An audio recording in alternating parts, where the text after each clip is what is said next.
Yeah, this time, welcome again.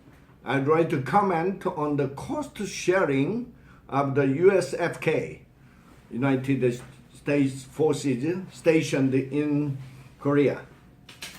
For a long years, I have been monitoring the news. I like that kind of news because when back on my younger years, I learned my English language from the GI stationed in Kunsan, next to the Kunsan city. I learned my first English. I picked up the language from the U.S. servicemen. Also, nowadays, one of the current topics between Washington and Seoul is the cost sharing problem, the money problem between how to maintain U.S. forces stationed in Korea. So the Korean way is to save money. Also, the American way is that the commander of the U.S.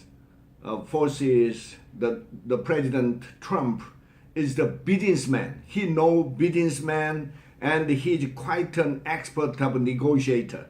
And he some time ago, he ordered to withdraw the U.S. forces from Syria.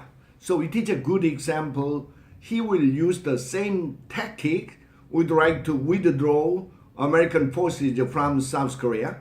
So I think that it is a time to be cool both sides. Washington has its own reason why they station their forces in South Korea. It is a deterrent directly to the North Korean aggression. Also, the bigger picture is that why the U.S. forces is stationed here is to the deterrent against China and Russia in the long-term view.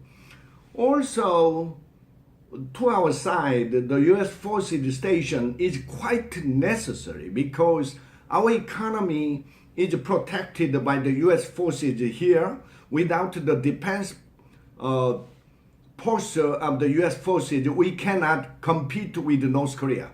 North Korea already has a atomic warhead. According to the report, over 100 warhead that we cannot deter. Only by Korean forces we cannot deter that kind of thing. Only U.S. forces can deter that.